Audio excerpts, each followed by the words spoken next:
Hello, my Bill 5000 Nation. How is everyone doing today? Hopefully, everyone's having a great day. If not, I hope it gets better from here. If it don't, I'm sorry. I tried. All right, we are back with a new Mr. Ballin video. This one is titled Malibu's Most Wanted. Not a fan of the movie. Yeah. All right. Let's go ahead and get into today's story. Go ahead and turn the mics down low. Put on something comfy. Cuddle up with something special. Let's get spooky. I'm really going to have to change that. I mean, some of these are just really fuckered up. Not even spooky. Yeah, well, I'm all over. Moving on. On June 21st, 2018, an experienced outdoorsman packed up his two young kids and they headed out to this beautiful park in Southern California for a fun-filled summer weekend of hiking, camping, and adventure. Little did they know there was an evil presence lurking in that park. But before we get into that story, if you're a fan of the strange, dark, and mysterious delivered in story format, then you come to the right place because that's all we do, and we upload once a week. So, if that's of interest to you, when the like button is at work, release a horde of angry emus into their house. Also, please subscribe to our channel and turn on all notifications so you don't miss any of our weekly uploads. Okay, let's get into today's story. Where are we getting the angry emus from? Where are emus? Like, no, literally, like, where do emus come from? Like, in general. I don't know. Never seen one. I'm gonna Google it.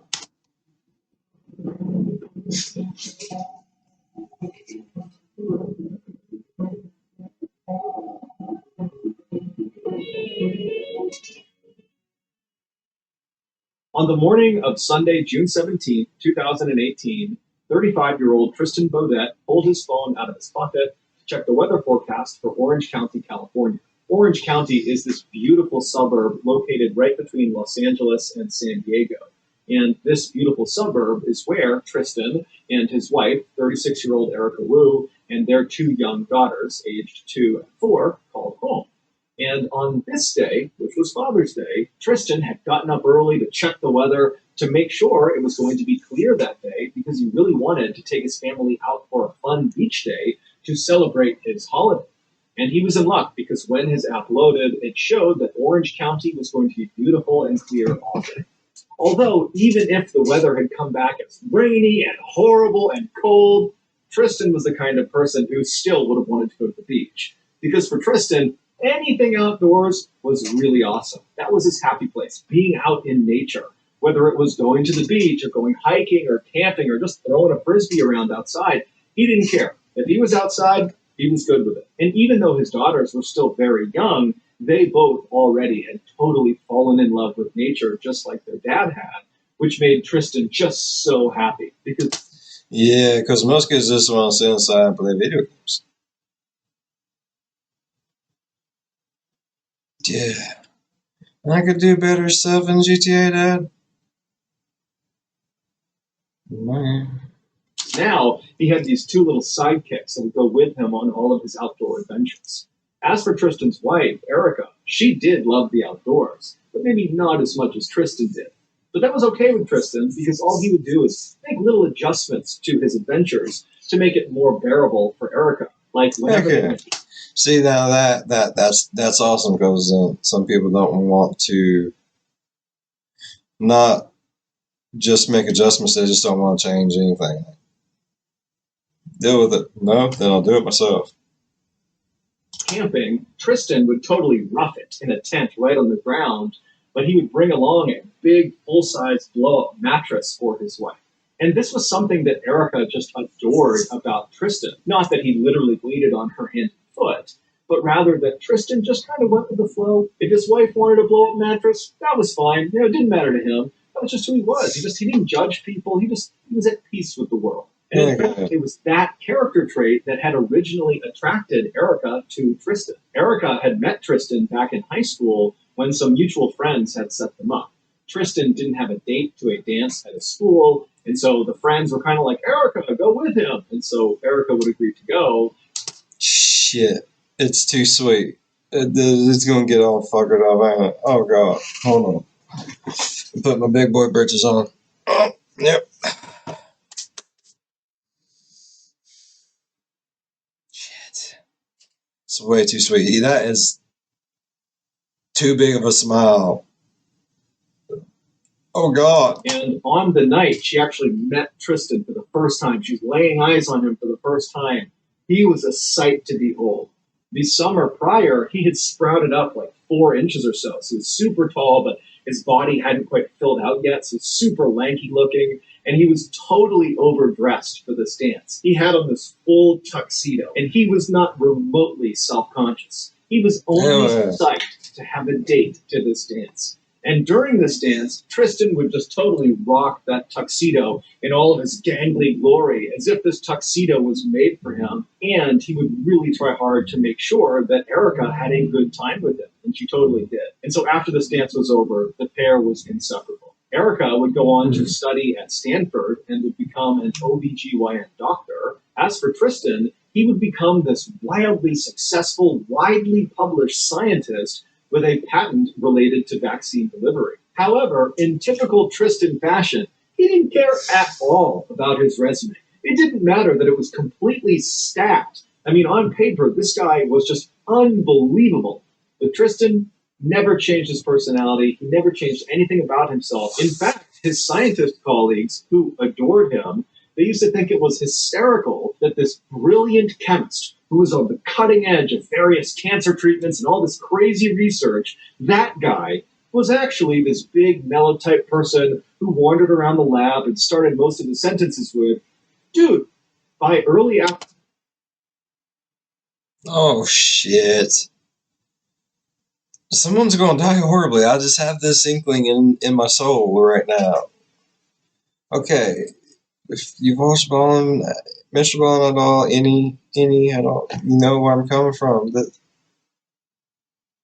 I've gotten way too attached to these people already. We should probably just end the video here. Everyone's still happy.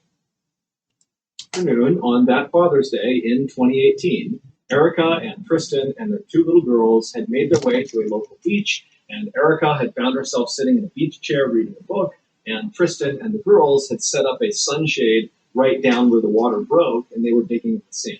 And so over the course of that afternoon, Erica, she's reading the book, and periodically she would look up and she would see Tristan and the girls digging in the sand or making sand castles. And then at some point, Tristan and the girls, they would get up and abandon their dig site, and they would run into the water, and then they would run back to shore right as the waves were breaking, trying to kind of escape the waves. And the 2 little girls thought this was so much fun, and they were laughing hysterically and screeching with excitement as the waves crashed at their ankles. These are tiny little waves. And at some point, Erica, she's looking up watching this, and she sees her 2 little girls having a blast, and she sees her husband flash her this big grin because he knows this is totally funny. And at that moment, Erica suddenly felt herself feel something that she didn't always feel these days. And that was just contentedness, happiness. Tristan, because he was this totally laid back guy, he was able to just kind of enjoy life as it came to him. But Erica, she couldn't do that. She was a constant worrier, and that was largely because when she was just 8 years old, she lost her father. And it was this totally traumatic experience that really upset her childhood. It was just devastating for the family. And so ever since then, she had developed this very real paranoia that no matter how good her life was, that at any second it was going to be ruined by something horrible happening. Rubber band effect.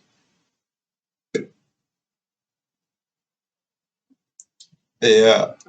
But as she sat in this chair, watching her husband smiling at her and seeing her kids playing with him, it was just this perfect moment. And so Erica would put the book down and she would get up and run into the surf to be with her family. Little did she know something horrible was. 4 days. We're done. It's done. We're done. We're moving on. Y'all have a good one. See you. Jesus. Bye. No. Oh, God, no. Oh, no.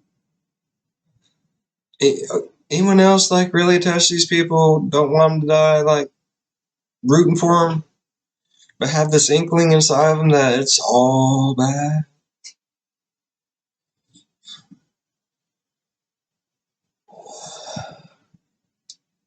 Let's do this. Later, on June 21st, Erica was home studying for this big medical exam she was scheduled to take the next day. But at the house with her was her husband and her two little girls. And so the house was totally chaotic and loud, and it was obvious to Tristan as he looked over at his wife that she was really struggling to focus. And Tristan also knew that they were a week away from moving. They were moving to San Francisco. They had just put a deposit down on the house. They had some family up there, so it was a smart move to make. But they still had a lot to do for this move. And so Tristan's looking at his wife, knowing that the stress levels have got to be through the roof for her. And so Tristan decided he would just take the girls and head out for the weekend to make sure Erica had the time and space she needed to prepare for this test, and also just maybe to be alone and have some peace and quiet. And so Tristan made a couple of phone calls, and then after he was done, he talked to Erica, and he told her that he had just made reservations at this campsite up in Malibu, California. Malibu is another beautiful Southern California town located about an hour and a half north of Orange County, where a lot of celebrities live. It's a very rich part of California. And he tells Erica that he had made reservations in this campground that's out there, and that he had called his brother-in-law named Scott, who had two young kids himself, ages 3 and 5, and they were all going to go there together and spend the weekend at this campsite. Now, Erica was very thankful for her husband for being willing to do this because she did need the time and space to study, but she immediately was just concerned about it because, Tristan, he would take the girls and go out on all sorts of adventures all the time, but he had never gone camping overnight without her there, and so her reaction was to worry about it. But Tristan, who knew his wife very well, told her, "Don't worry, I will take great care of the kids. It's a place that's totally public. It's an amazing campground. There's loads of people around. It's totally safe." And so eventually Erica was convinced. And so Tristan began packing the car with all the camping supplies and the kids' toys and the kids' bikes. And as he's doing that, and the girls are really excited about this camping trip, Erica still found herself thinking, I hope they cancel this trip, because she just couldn't help feeling like something bad was about to happen to them. I don't want to go no further. Oh my god, there's still 14 minutes left. Oh shit.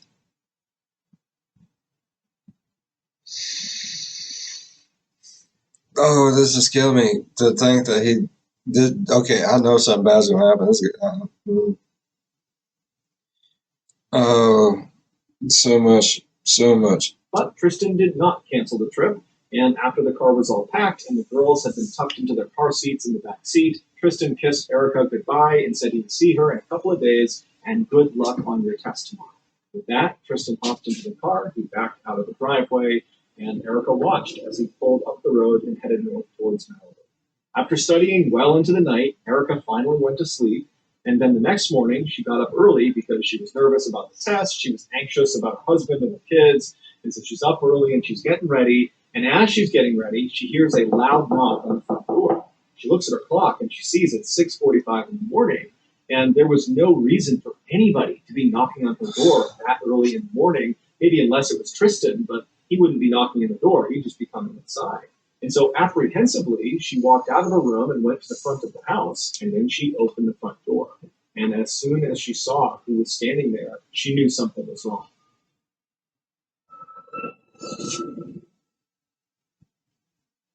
This video is sponsored by BetterHelp. Every day, I spend hours and hours poring over every little detail of one tragedy after the next to find my next topic. And then once I've settled on the topic, I often get so connected to the victim or victims in the story. I see my mom, I see my wife, I see my kids in these people. And it's just devastating by the time I'm actually done with the story. But telling these people's stories is very important to me. And so I knew if I was going to do this long term, I needed to prioritize my mental health. And so in 2020, I sought out a therapist on a highly reviewed online therapy platform called BetterHelp to try to help me handle the darkness of the type of content that I make. And I can tell you I was not disappointed. BetterHelp offers licensed therapists that are trained to listen and help you. BetterHelp allows you to talk to your therapist in a private online environment at your convenience. All you have to do is fill out their questionnaire that helps assess your specific needs, and then within 48 hours, you're paired with your therapist. Then you simply schedule a secure video or phone session when you're ready. Plus, you can exchange unlimited messages with your therapist, and all of it is kept confidential. And at any time, if you want to change your therapist, it's easy to do so, and it comes at no cost. So if you're dealing with darkness in your life, I highly suggest BetterHelp. Join the 2 million plus who have taken charge of their mental health with an experienced BetterHelp therapist. That's BetterHelp.com. Get 10% off your first month at betterhelp.com/MrBallen. It's also linked below in the description.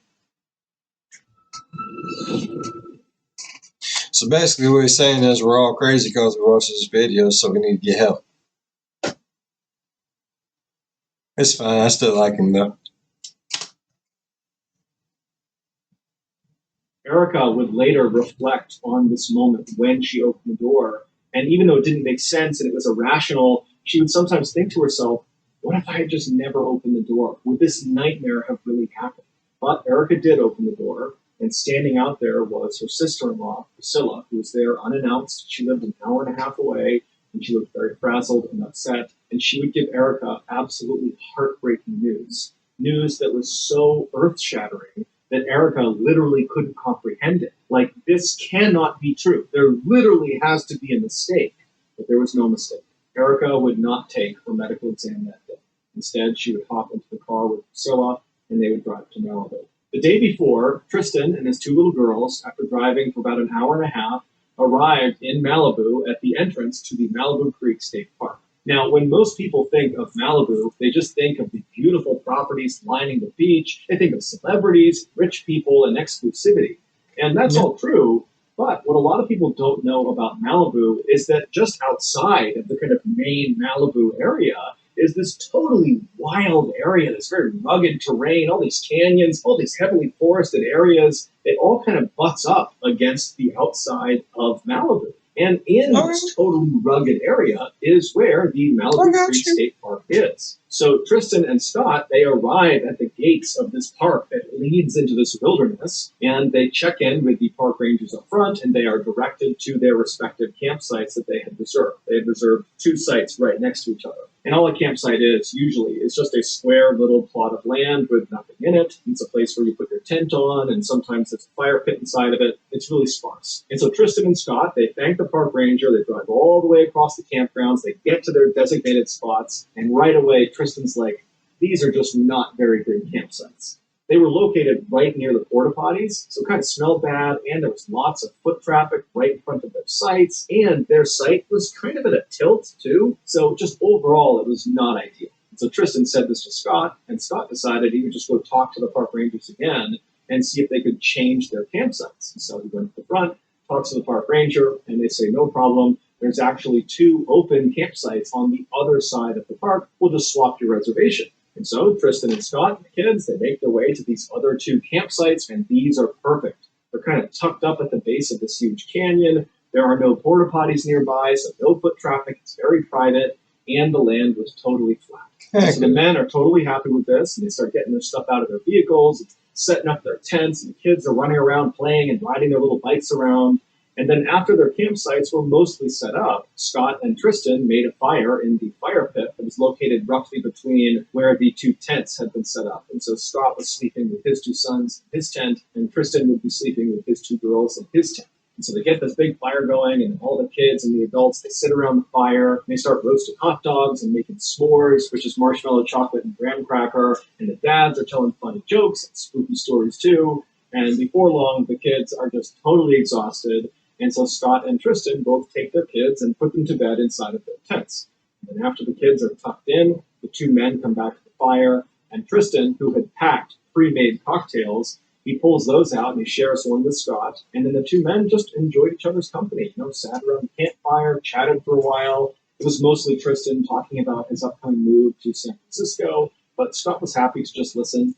And then at some point, the 2 men were just totally exhausted, and they decided it was time for them to go to bed. And so they put out the fire, Scott would hug Tristan and tell him that he loved him, and then the two men would leave the campfire and go to their respective tents. As Scott climbed into his tent with his two sons, he turned and looked out the open flap of his tent across the fire pit towards Tristan's tent, and he saw Tristan climb into the tent with his girls. And so after he sees Tristan get into his tent, Scott zips off his own tent, and he lies down, and within 10 or 15 minutes, Scott is fast asleep.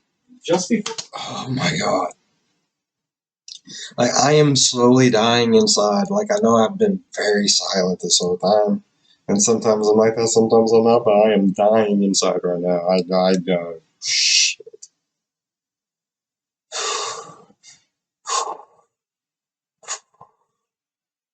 Sunrise the next day, so around 4:45 a.m., Scott suddenly woke up. He thought he heard a loud sound, but he couldn't place the sound. And so he's just laying there. It's still dark outside. And as he's kind of getting his bearings, he realizes one of Tristan's daughters is crying in her tent.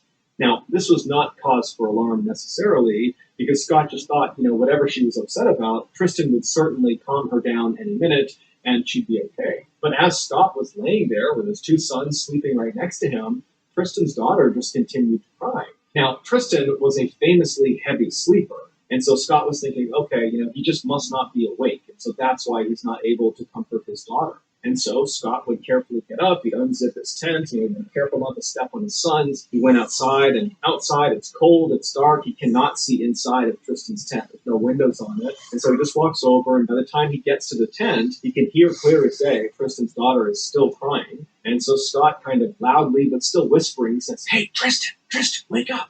But Tristan doesn't wake up. And so with Tristan's daughter still crying right on the other side of the nylon of his tent, Scott decides to just open the tent up and look inside. And so he walks around to the front of the tent, he unzips the tent, and he looks inside. Now, it's too dark, he can't really tell what he's looking at, but even with the minimal light, he could tell that Tristan was clearly still sleeping right in the middle of the tent. And positioned on either side of him was his 2-year-old daughter and his 4-year-old daughter. And from the looks of it, the 2-year-old was crying, and the 4-year-old, who was also whimpering, was doing her best to comfort the 2-year-old.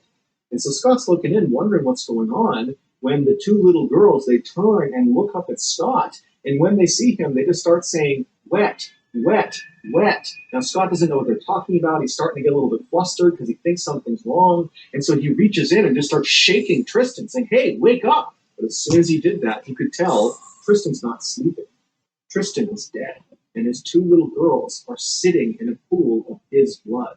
Right before Scott had woken up, someone who was standing near the campsite had fired a gun several times, and one of their bullets went into Tristan's tent and struck him right in the head as he slept next to his daughters. Roughly 2 hours after Tristan was killed, Priscilla showed up on Tristan's doorstep to tell his wife, Erica, what happened, that her little girls were about to grow up without a father, just like she did. This news absolutely destroyed Erica. A 42-year-old man named Anthony Rauda would be arrested and charged with Tristan's murder. Rauda had a long criminal history, and at the time of Tristan's murder, he was living illegally in this park up in the canyon nearby, and when he was arrested, he was in possession of a gun that was ballistically linked to the bullet that killed Tristan. His trial is still ongoing because Rauda keeps firing his defense attorneys, which delays the trial. While Rauda has said he's innocent, he didn't do this, his behavior in court so far has not made him look any more innocent. He has been so violent and erratic during the initial court proceedings that when he goes into court, they have to strap his wrists and his legs into a chair and put what's called a spit hood over his head, which prevents him from spitting on people and biting people. Assuming he was the shooter, that he was responsible for shooting Tristan, which most people believe he was, and there really is an enormous amount of evidence that supports this. But again, his trial is still ongoing. But if we assume he was the shooter, the theory is it was completely random. He did not know Tristan. He basically just fired his gun either intentionally into the tent or recklessly, and he just happened to fire into the tent. But either way, one of his bullets struck Tristan in the head and killed him, meaning Tristan was literally just in the wrong place at the wrong time. And if this case wasn't heartbreaking enough, one more distressing detail is that this shooting was not the first shooting in or around this campground.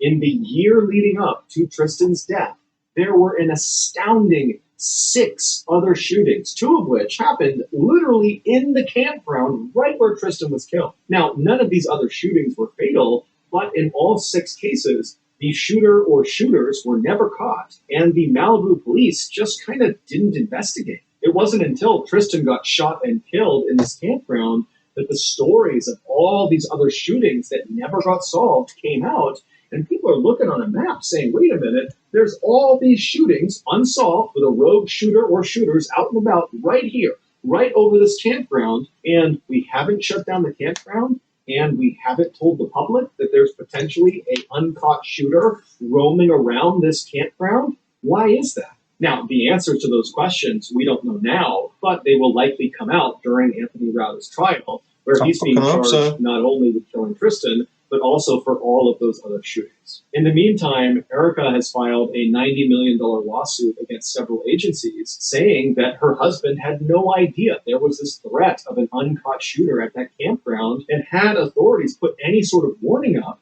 Tristan never would have taken his kids inside of that park, and he would be alive today. Her lawsuit is still ongoing.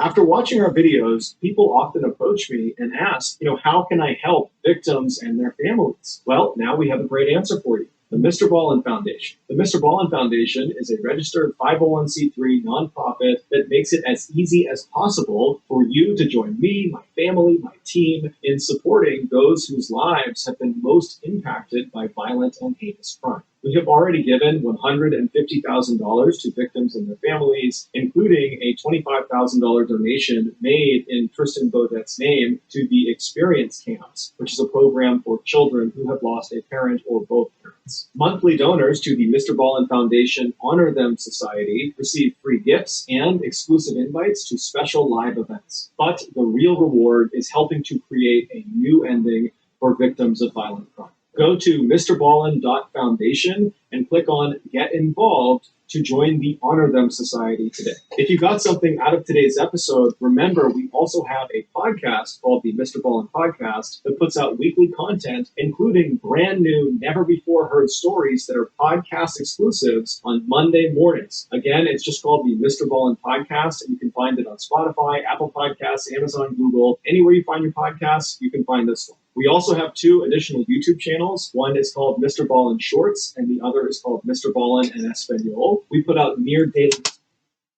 All right. You know the rest of it.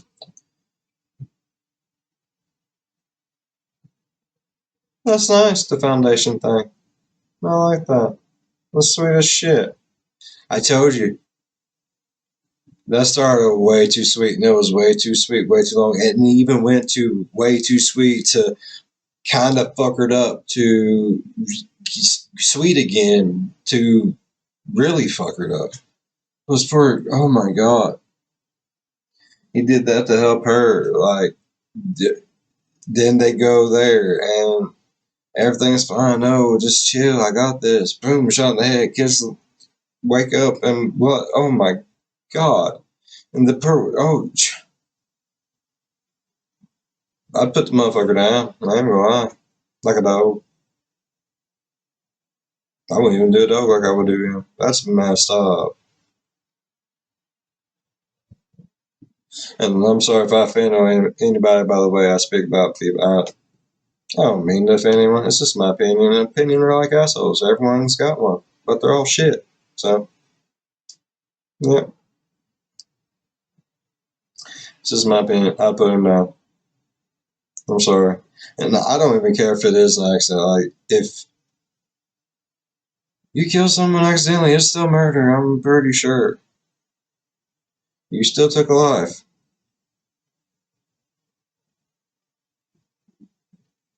Yeah. That's just my feelings. Alright. So, if you're a fan of the spooky, scary, strange, or strange, think about subscribing. If you enjoyed today's video as much as I did, I